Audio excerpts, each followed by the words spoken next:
Hey, Slick Talkers, thank you so much for tuning into this podcast. And I know that if you love this show, you'll also love my morning show called Good Morning Hospitality with my co hosts Michael Golden and Brandy Canali, as we spend 30 minutes every Monday morning to dive into the industry's top latest news and trending topics. So go check it out on wherever you find your podcasts at Good Morning Hospitality. And you can live stream with us on Monday mornings on LinkedIn, Twitter, Facebook, and of course, YouTube. Now, I hope you enjoy this episode. Oh, technology is just, it solves so many problems, right? Like from short-term rental to indoor air quality, all kinds of different fun things.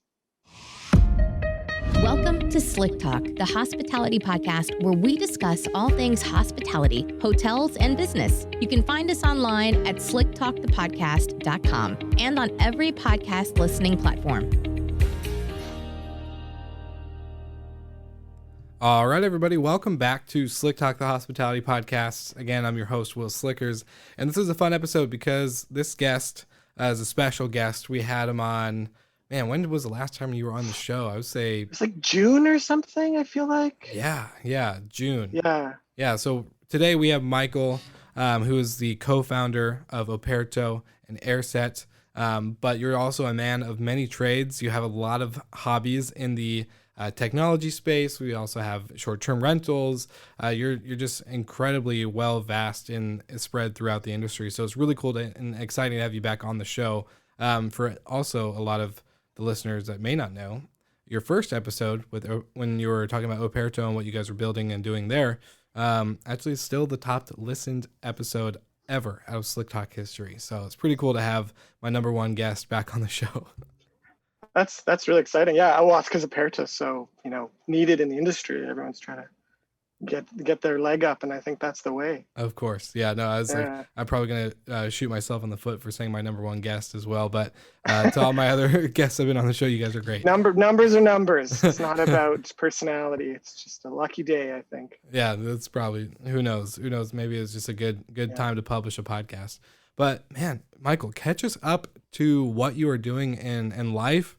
Obviously, like you said, June's the last time we talked, so a lot has happened when it comes to different countries and regulations and vaccines and no vaccines and everything. So kind of catch us up to the speed of where you're at and what you're doing. Well, yeah, this week's been a great week. I mean, my grandmother, she got her first dose of the vaccine in Saskatchewan. So that's very exciting. My kids got signed up for summer camps and stuff. So, the horizon is there. We can see it now, which is very different than when we talked in June. Yeah. We were sort of like, oh, we'll have an okay summer, but there wasn't really a horizon to this, right? Like now it's clearly coming. So that's been great. I've been, since I left Operto in October, I did the hotel.school courses. So I taught the technology section with Cliff Johnson from rented.com. And AJL was so Simon Lehman, who you've met before, right? He's been a great guest on the show. We've done many collaborations in the recent Simon's amazing. So he got me involved in that, and so I helped out with that. I've also been helping out with a company called Restavio, and the reason I'm keeping sort of like tiny fingers in is just because I'm really interested in how technology creates better operations. And Restavio is really, and one of the things I saw was I wanted to work with them because the two co-founders, Don Kim and Ed Say, are probably some of the two, like Ed especially, he runs something like 400 properties in Japan with like, a ratio of 60 units to one employee. So like, well, obviously using Operto and some of the best PMPs out there or PMSs out there.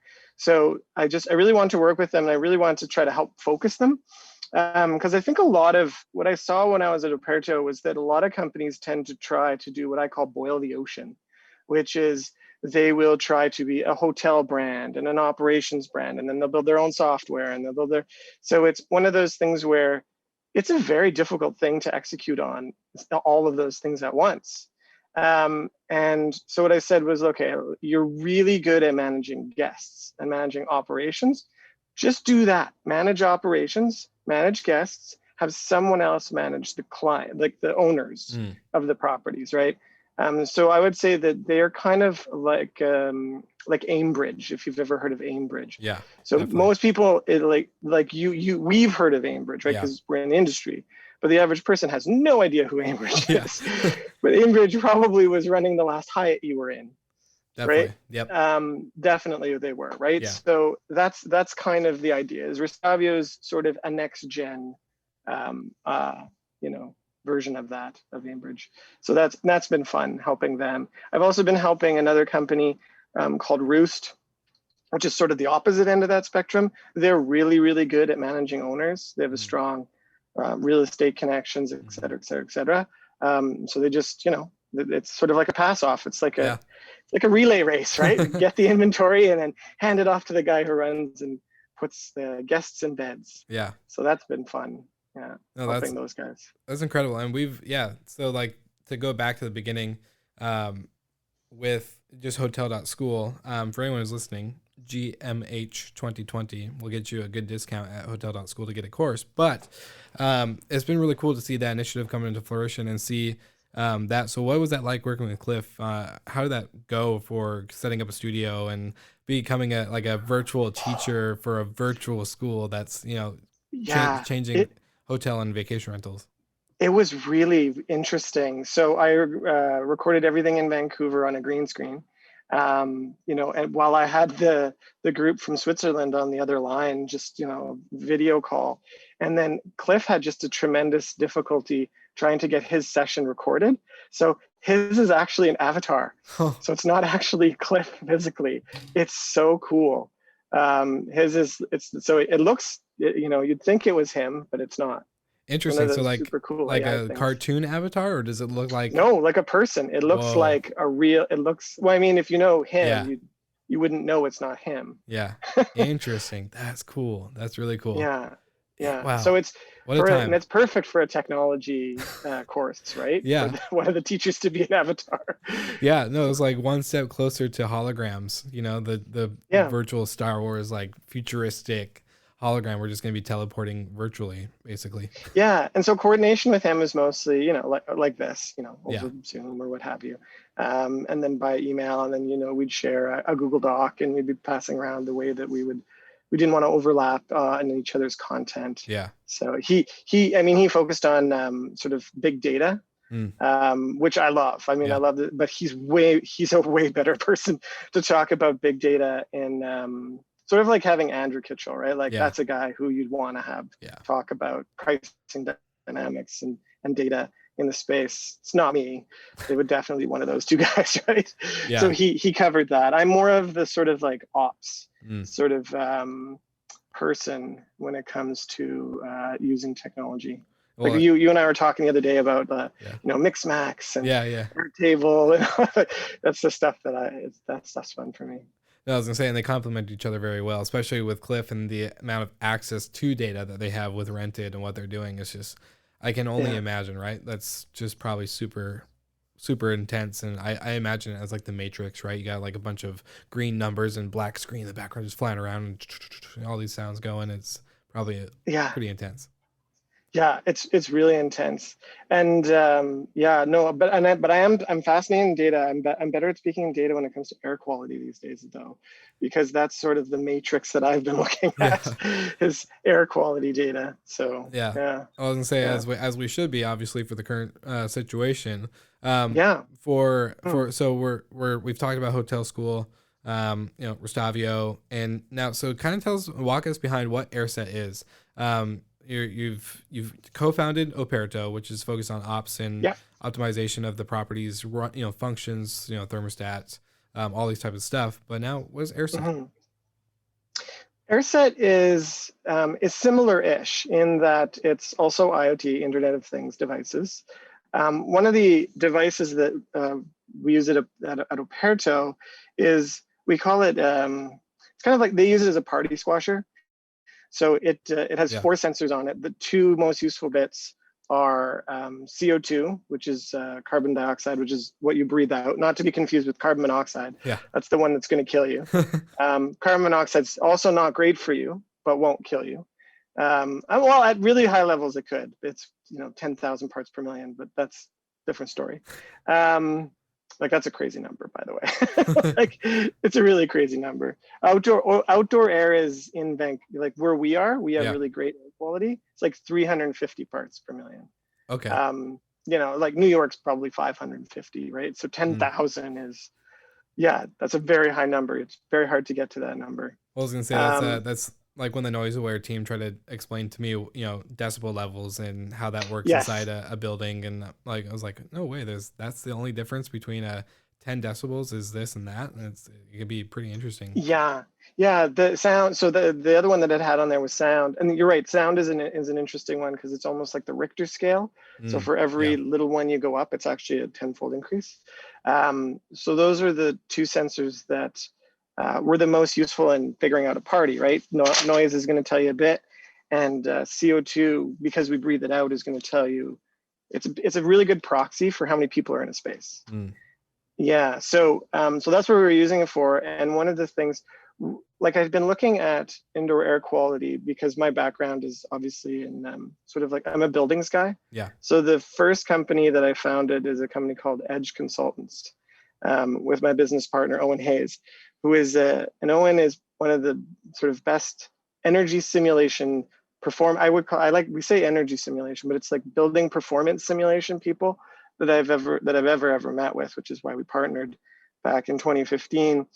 And so that is actually where Operto was sort of born, was inside of Edge, because I think I mentioned last time that I was, looking at hotels and going, oh my God, it's like same energy profile as an outpatient hospital. Yeah. And it was Owen that told me that, right? And Owen figured it out. So I've always loved working with him, and so I really like solving building problems. And so for me, the building problem that I've always been most passionate about is indoor air quality. And it's because a lot of different reasons. So I grew up in the trades. My dad was in the military, which is probably why I'm as hardworking as you. Yeah, of course. People with military backgrounds work very hard and can multitask. That's where I definitely think I got it from. In the beginning, like if you met me at 18, 17, you would be like, man, this guy's a bum. But I think that definitely shifted everything for me. Yeah, the military or a military father really kicks butt. Yeah. Like you do a podcast a day now, right? Yeah, this month, March, we're doing one episode every weekday. Just because I have so much content that if I went once a week or did whatever my normal schedule was, it would take months to get done. As I'm that's just amazing, honestly. Well, that's pretty impressive. Yeah, and it's probably the military that helped you get that organized too, right? Yeah. My Google Calendar is so color coded and detailed that my girlfriend pretty much is like, I don't know how you do anything. I'm like, well, I tell you how I do everything. It's right here in my life. It's planned out to the second. It's pretty detail oriented. Yeah. And that's the same with me. That's why my schedule's kind of like that, because I had my father sort of train me in all this stuff. And so I grew up in the trades. My dad was a general contractor. And back in the 70s, 80s, 90s, we didn't know anything about air quality. No. I remember ripping out asbestos. We didn't know what it was, right? I think we had the paper masks on, but nothing else. So my dad, he's a drywaller for a really long time. So it takes 30 years times 12 hours a day. Yeah. And that's a lot of drywall dust. Yeah. And so his lungs are pretty messed up. Especially because of the insulation. You got fiberglass and other things like that. There's fiberglass in it's even just a particulate matter, right? Yeah. If you're exposed, it's chronic exposure to anything is not good for you, right? Mm-hmm. So he had chronic exposure to massive amounts of drywall dust. So one of his, his lung is probably a quarter full of drywall dust, and you can't really vacuum it out. So it's one of those things where he's sort of got diminished lung capacity already. And he's had that now for, I would say, close to 15, 20 years. So he spends a lot of the time in Mexico. And he does that because in Saskatchewan, where I'm from and where he lives, it gets really, really cold and really, really dry, which is very, very hard on your lungs, especially when you're at diminished capacity. Yeah. And then my son also has asthma. He was sort of born with asthma. He's been part of an asthma study for the last almost 9 years. Oh, wow. So I'm really fascinated by it because it's one of those things that we just haven't done well yet, right? Like we've gotten some pretty energy efficient buildings. We've gotten some buildings that are net zero energy. We've done all kinds of cool things in buildings, but we have not really nailed the air quality thing, which is sad for so many reasons, right? For human wellness, right? Especially like the stat that always blows me away is I don't drink very much water. I should drink close to 6 liters a day. I probably drink closer to 1. But okay, you drink 1 to 6 liters of water a day. You probably drink 6, I drink 1. But you breathe 8 liters of air every single minute. Wow. So 8 liters of air every minute. Yeah, already over the amount you're supposed to drink every day. Yeah, well over, but it's every minute. Yeah. Right. So the fact that we know so little about what's in the air and what we're breathing it's astounding. So if you think about it. How did this fascination turn into what AirSet is doing and what you guys are kind of trying to build? Before our even recording, you were telling me about business business offices, like office buildings and work productivity and all these certain things that go behind this. And so what have you guys built and been doing with this? Like, and also I want to know your findings exactly, to be honest. I'm actually really fascinated now. Yeah, no, there's a lot hidden in air. You know what's kind of funny is the best analogy I can give to air. It's invisible. There's a lot of stuff in it, and air data is a little bit like pricing data, right? Like it's kind of invisible, but when you collect enough and you start looking at it in reports, you go, "Wow, that's really eye-opening." Look at how much money is being left on the table. Yeah. And with air quality, it really is money left on the table. That's an interesting and I don't way to think look people at it. realize it. Yeah, that's actually full on. So one of the stats that blew me away. So we started researching it when we were. This was around the time that Operto was starting to take off. I was still working with the guys at Edge, and Owen was giving a presentation at a local architectural office, and he and I were both there, and we were both just struggling sort of just to stay awake, right? You've had that feeling where you're somewhere and you're like, why am I so sleepy? Every military briefing I've ever been in. Yeah. Room full of people. Exactly. Yeah, exactly. So CO2 is just, it's climbing and climbing. And so finish it. And we both say to each other, that was rough. Like, what is the CO2 level in here? And so we'd found a good IoT sensor. Actually the same one that Operto uses. Okay. And we threw it in there and it was well above 1,300 parts per million. Like it was close to like 2,000 parts per million. Dang. It should be like 950. Yeah. I was gonna say, didn't you say like where we're at is like 350-ish? 350 is outside. So like a good indoor space should be about 950, let's call it. Okay. It should never go above 1,000. So this was double what it should be. Yeah, and so and the studies show that you will have a 24% reduction in productivity at 1,300 parts per million, right? So you can imagine what this was costing them, and so you couldn't really go in there and say, hey guys, like we think it feels stuffy in here. We think that you should do something. We had to get the data, so we got them the data, and they were like, oh, whoa, that's not a good number. How do we fix this? Owen, was pretty clever at this kind of stuff. And he just sort of looked at the thermostat and said, that's a really old thermostat. I bet you it runs off of temperature only. So what's happening is that when the space gets up to, room temperature, the system just kind of turns off, right? And a room gets up to room temperature really quick with a bunch of people in it, right? And there were about 45 people in this office, 45 to 50. So it would shut off at like, let's say the system would shut off at 11 a.m.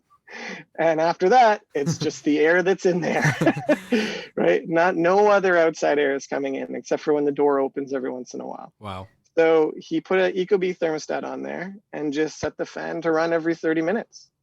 And boom, that did it. Never went above 1,000 after that. Wow. So the fix wasn't crazy, but so the fix is a $300 thermostat, right? And then it's set the right way, but that saved them basically $2,500 a day.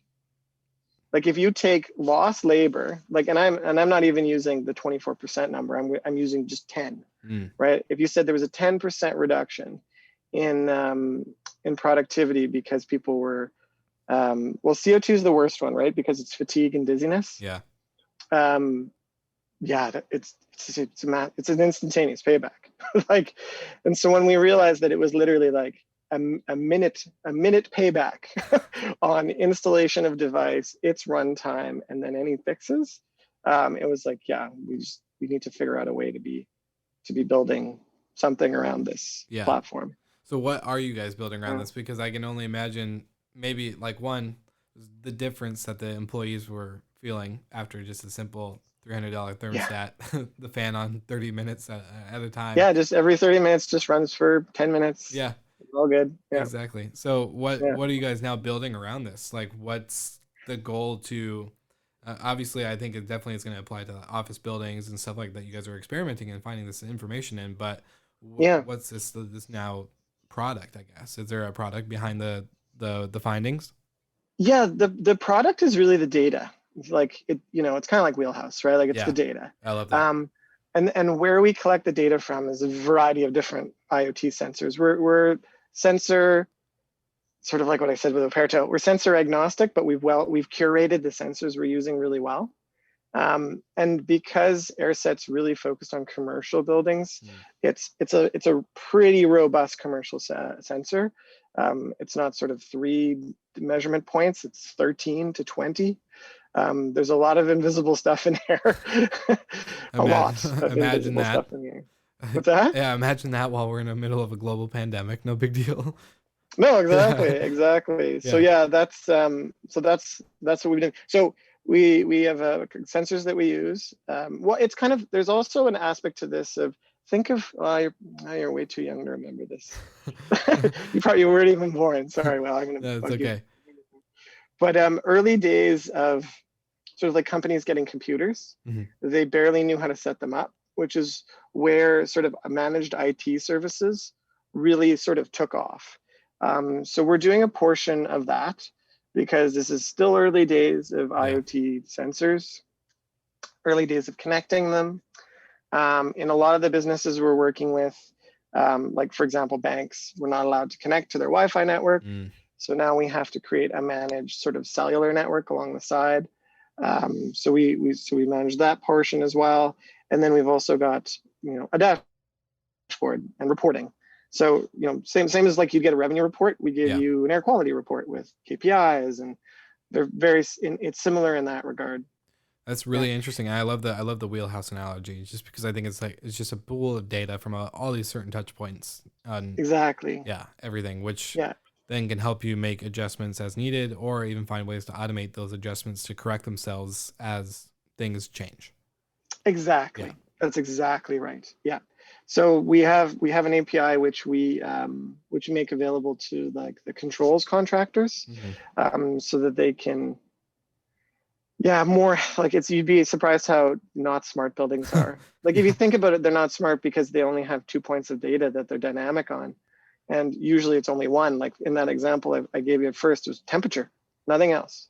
So how can a building be smart when it only has one piece of data that it's trying to, make changes on? It's like temperature and temperature alone is just not a good enough measurement, because especially like I've learned a great deal about, especially during the pandemic. I was joking with someone who is in the world of cleaning, especially cleaning units. I said the amount of hand sanitizer and bleach and that kind of stuff that we were using is insane. Yet this is an airborne virus. Yeah. Like no one thinks about cleaning the air.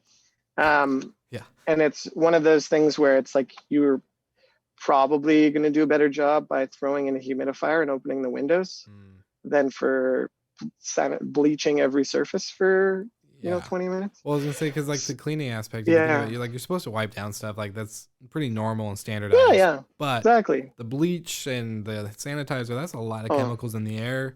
The number one, like not the number one complaint, but even when I was operating and managing a hotel, the complaint would be when people would check if they're very, smell sensitive. Chemically sensitive. Yeah. They would be like, yo, I can't be in that room. That room needs to air out. Like, even if the room was unoccupied for that whole day, no one stayed the night, no one checked in, it was just clean the day before. That's a really sensitive thing for a lot of people. Yeah, my wife is chemically sensitive, so we've had a couple hotels where we've walked in and she's gone, I'm instantly allergic. Yeah. And we just have to get another room because of what they were cleaning with. And that's what I mean. This is the balance, right? Right. Like, you've increased the space with VOCs, so volatile organic chemicals. Exactly. Which, again, in high doses, also very bad for you. At 1,000 parts per million, it's a 26% reduction in your ability to remember things. Dang. Like, you have a real difficulty. It really, really heavily affects your memory. Wow. VOCs. And then chronic exposure to certain types of it, like formaldehyde, for example, which is one component of VOCs. Yeah, that can lead to asthma. Like, that's the thing that they're studying in my son's asthma study, is, like, how often was he exposed to, throughout his life to, and there's formaldehyde in everything. Yeah. Like, it's in a lot of stuff. Like the FEMA trailer problem after Katrina, where everyone got really, do you remember that? Yeah. Like early, everyone got really sick. Yeah, it's formaldehyde. Dang. So basically what was happening was both phenol and urea formaldehyde were off-gassing simultaneously from, mostly it was millwork. It was the millwork inside of these trailers, and people were getting, you can get adult onset asthma, from formaldehyde alone. So, full-grown adults who'd never had cases of asthma were getting full-on asthma. Wow. From these trailers. So this is like early, so, not even 15 years ago, right? Mm-hmm. Yeah, I was going to say like maybe 12 years ago. Yeah. This is what I mean. Like, the reality is we just so don't understand air quality. Well, that's the thing too. Go ahead. Yeah. Sorry, I was gonna say. No, and I love you. We were talking earlier. You gave the story of how you'd be in one of these army, Oh yeah. buildings, and you'd be talking, and every guy would be falling asleep, and then you'd walk outside and you'd be like, whoa, you'd wake right up. Yeah. Well, it's like it would be like 4 a.m, so we all were pretty tired, but still, like, sitting in that room where the heat, everyone just kicks on the heat because it's cold in the morning, so you have the heat going, you have 150 soldiers in one gymnasium type room, or maybe one of the computer labs or whatever, and immediately after, I would say 3 to 5 minutes, maybe 7, you see a lot of bobbleheads start happening. A lot of bobbleheads. But as soon as you guys all go outside, it's like it's like a shot of coffee. Exactly. Yeah. Well, and just on the hospitality perspective, though, it just goes into play that for managers, hotel, cleaners, staff, whatever, that too much of one thing is actually, like, not too much of one thing is actually a bad thing. Like, it's obviously a common saying, too much of one thing can kill you, right? But the fact that there's that balance between, just because it's sanitizer or bleach doesn't mean it's actually good for your guests, like to overdo, and finding that right amount. Like, okay, like, yeah, you bleach your white linens to make sure that they stay white and clean and that there's no nastiness to the one guest or the other. But overall, like, you don't need to drench the place and make it dripping. And that I think finding the understanding that you're actually doing a disservice to guests by doing too much. There's that. Well, you're doing a disservice to your staff too, right? 100%. Like, this is like my dad, chronic exposure to the massive amounts of dust. Like, chronic exposure to high VOCs is not good for you. Yeah. It's really not good for you. So it was funny when we started monitoring the Edge of office, Edge AirSet office, you could see the days that there was cleaning.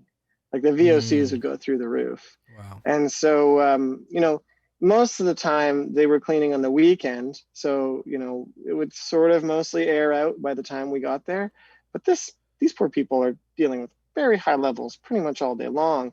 And we're talking levels above what OSHA, which is the US sort of health and safety group, well above what they recommend for a workplace. So like above 200 parts per million, per billion, sorry. And so we sort of said to the cleaning staff, like, okay, let me tell you why you don't want to be using Mr. something or other. I won't say the name of it all the time. It's not good for you. here are some other things that cleans as well. Da, da, da, da. So it was, so it hasn't been as bad, obviously, now that we've sort of educated them. But I don't think most hotels think about this. They don't. They really they're don't. thinking of the literal touch points, right? They're thinking of the doorknobs, the kitchen counter. If you're an all suite, you have a refrigerator, the bathroom, all that stuff, obviously, and of course the nightstands, the lamps, everything. Yeah, you're really thinking about all that stuff. But no, not so much the air. No, people just don't think about the air part, and that's like, you want to hear a crazy stat. Is so if you can improve air quality, it reduces the viral load by 89% and also reduces the disease transmission rate by 75%. Dang. So that has been around for quite a long time. Yeah. And when I say virus, I mean cold and flu. Yeah. Like, they've been studying these factors since forever. And it's sort of like you hear in the news all the time, viral load, right? Like, it's the amount of virus in the air that's surviving and how likely it is to you to get sick. The biggest drivers most people don't realize, and especially in the hotel industry, I think they've asked me, like, what's the number one thing I can do?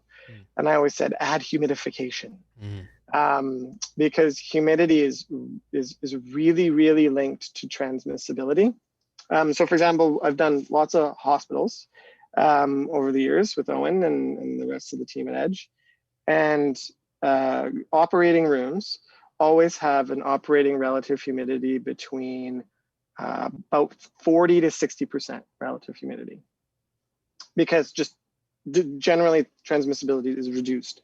But I've seen relative humidity at vacation rentals of 10%.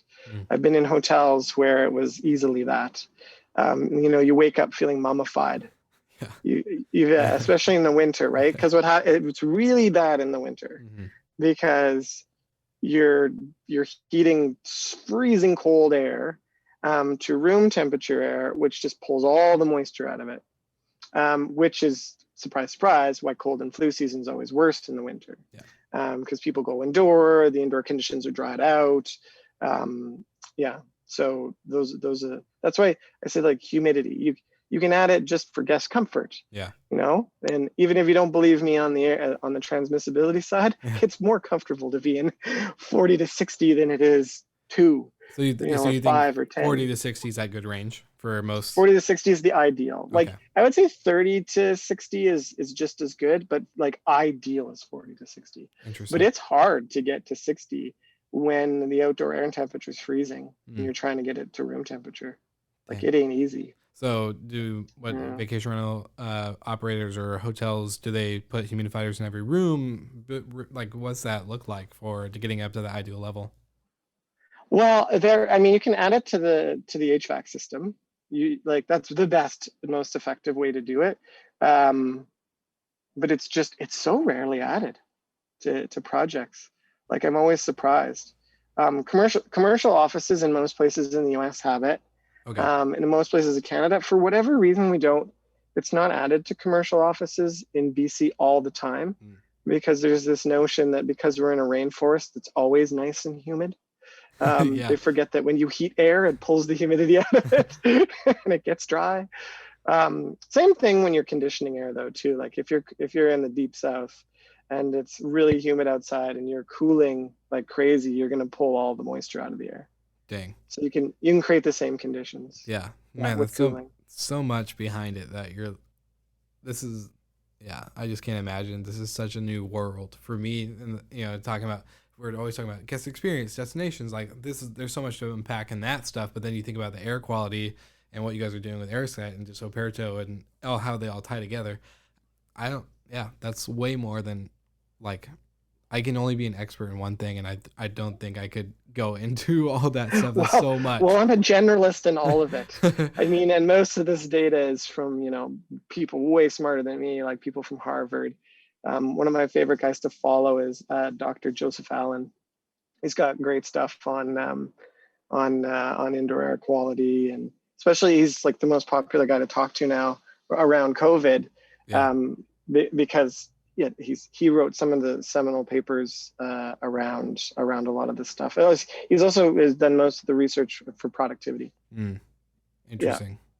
Yeah. I mean, as we're talking right now, I can even feel it with how like the thermostat set right now. I'm like, okay, it's getting like a little too, there's not enough airflow that I could feel like I'm starting to get like that head kind of like type feeling. I don't know how to describe it really, but yeah, fatigue. It's fatigue and dizziness. Yeah, it's kind of like as you're now telling me this, like I'm super hyper aware of it now. It's just like, oh gosh, air quality everywhere. Yeah, I think, and that's one of the things is that like and that's why we're so focused with AirSet on just measurement, right? Yeah. Like if people know they can do something about it. Second stage is obviously automating. Yeah. And there's a lot of neat things we can automate. But yeah, first step is just noting, right? Like one of the fun things like dust, like we can detect dust. And so one of the things that we've been doing is saying, okay, well, this is a better measure for when you need to change out your filters. It's also probably a good measure for how clean a room got. Yeah. If a cleaner was in it, right? There's just a lot of really useful things. Although you could measure it by how high the VOCs were. It's a very clean room, but you've solved one problem and created another. Exactly. This is the fun part, right? For me, like I like doing this kind of thing because I like the holistic nature of how things work together, which is why like Edge Consultants was sort of started as a green building consultancy, which is the thing I really, really like. Like I like the complexity of sustainable solutions.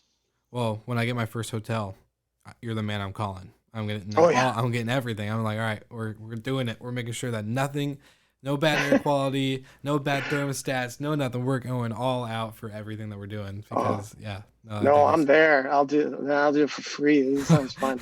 Like, I just like doing this kind of thing. It's really what drives me. It's the fun bit. That's incredible. Well, where can people find you? I definitely want people who are listening to have the opportunity because I think this is a topic I've actually never covered air quality on the podcast. So I think this is especially a different type of conversation. It's even like, I mean, it's been in the hotel industry for a while. You have the allergy-free rooms, which we're talking about removal of VOCs here, right? Yeah. Removal of chemicals in the air. And also dust. I mean, a lot of people have dust allergies, right? Yeah. Aside from seasonal, the pollen thing. But yeah, you can find the AirSet stuff at airset.com. 2 S's. So basic idea around that name is that air is an asset. That's the 2 T's, right? Yeah. So because air it's probably our greatest asset in a lot of ways, next to water, right? Yeah. Air and water are our 2 greatest assets. You cannot live without either one of them. But it's just a really unmeasured asset. And I don't think we realize it.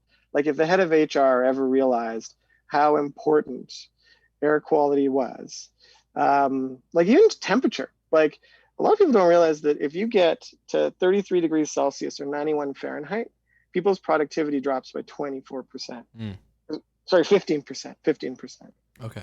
That's what the studies show, right? Like it's a pretty big drop on temperature. And I've been in offices that have gotten that hot in the summer, right? They just, their air conditioning broke down or whatever the case may be. So yeah, it's you'd be surprised. And so think about your back office staff, think about your cleaners, right? Like they're the lifeblood of how your business functions, whether you're hotel management, whether you're office, whatever the case may be. Yeah. So website is airset.com. And then you've put up Operto before, operto.com. Restavio is restavio.com, RESTAVIO. So those are the main ones. And Edge is edgec.ca. Perfect. It's a very Canadian one. So, but those are the 3 places you'll find my fingerprints. You won't find. I spend most of my day in AirSet though. No, that's incredible. Fingerprints. Yeah. I do a little too much. I'm like you, right? Like you have. You do a podcast a day. Honestly, the podcast a day still impresses me. Well, I have 3 podcasts. I got my morning show on Mondays. I got Slick Talk. And then we have the new one. It's our entrepreneurial, like hospitality Shark Tank. Yeah, and you have a property management business. Yeah, we're just rocking and Right. rolling, man. So yeah, you're same. Like Yeah, we're jack of all trades, but master at none, right? I think yeah. it's Well, the we're saying. we're just restless souls, I guess. Yeah. Well, it's just Just like for me, it goes into the destination air concept. Being wired to create, right? So I think yes. that's where, like, I've always tried to struggle. Not struggle. I've always tried to understand and realize why I was so super passionate about one thing, and then like once it Hmm. was like kind of like you say, solved or no longer needing that attention, that it was like, okay, off to the next. And I'd be like, I would be so passionate about these certain things, and then it's like, but my family or friends, and you're so inconsistent. It was like, no, I go in, I create something, I do something, I learn, and then I pretty much like it's good to go. It doesn't need me. Well, So it's wired to create, I think, and wired to serve. yeah, Right? yeah, Like because the hospitality industry is in service to others, consulting is service yeah, to others. Your podcast is kind of a service to others, right? Like trying to put out the word to help people get better at what they're doing. And I've always said that if you're always in service to others, you will probably always succeed. interesting. Like it's just a good thing to be doing. Yeah, Yeah. yeah, yeah. Virtuous circle, hopefully. Yeah, right? hopefully good karma, exactly. Yeah. I love that. Yeah. I think that, we're very, no, I can't stop thinking about, and I'm going to butcher it now that I'm trying to think of what the word was, but that the Japanese word that you sent me after our first episode. Omotenashi. Yes, omotenashi. So Yeah, the yeah. anticipation of needs and guest service, and just how that overall, like, term or idea of anticipating someone's needs. Before they ask for them. Yeah. Exactly. Yeah. Yeah. It's a Japanese word for hospitality, but it's a complex word. Yeah. It's hospitality, but it's not hospitality. You know what I mean? Yeah, definitely. Yeah. No, I've been obsessed with that ever since you sent me that article. And I was just like, I'm going to butcher saying it, but what is it? Omotenashi. Omotenashi. Okay. Yeah. So I was like, it's like, it's just it's super incredible to think about. And so I think that's definitely a word that you and I probably have in our dictionary in multiple ways, especially with everything you're doing. But said different ways. It doesn't matter how you say it. Yeah. You could just say the Japanese word for hospitality is probably good enough. Yeah, exactly. And it's like, well, I lived in Japan for 2 years, which is why I can do these Japanese that's awesome. words. I didn't know that part. I did not. Yeah. Oh, no, cool. that's where I caught SARS back in 2003. Oh, that's horrible. No, it wasn't good. It's not fun at all. No, does not sound great. I definitely don't recommend that. No, I don't. But I'll make sure to tag everything in the show notes for everyone who's listening. I feel like every time you and I talk, we could probably, I'm pretty sure, someday in person have multiple beers and multiple hours to continue, and we just be talk. Like, we have so much that we could probably unpack. I've got a million questions for you. Someday I'm going to reverse this, and I'm going to be interviewing you. Here, I'll help. If you have a podcast idea, I'll help you create it, and I'll be one of your first guests, and we'll master it. How about that? I do. I would need your help because I have no idea what I'd be doing. Yeah, trust me. Sometimes I feel like I don't either, but whatever. No, it's all good. But Michael, seriously, thanks for being on the show again, and thank you for bringing. I think this is something that I definitely want to explore more. So I'm pretty sure there'll be an episode 3 or something, a third appearance on the podcast to cover more, because I think as we're more recovery mode, hopefully for the industry, air quality and sustainability and multiple different appearances will become a bigger topic than not. Yeah, always happy to chat with you. You know that. Awesome. Well, sweet. Well, all my Slick Talkers, what I normally do is I put all the links in the show notes. So go ahead, check them out. Airset, Operto, Stavio, Hotel.school. I think we covered so many businesses and companies in this episode, more than most, but it's just great resources, great stuff. So check them out in the show notes, and we will see you guys tomorrow or next week, whenever you listen. Thank you so much for listening. We love your support and want to provide the best we can to all our listeners. So please find us online, social media, and on Spotify, Apple Podcast, and Google Podcast.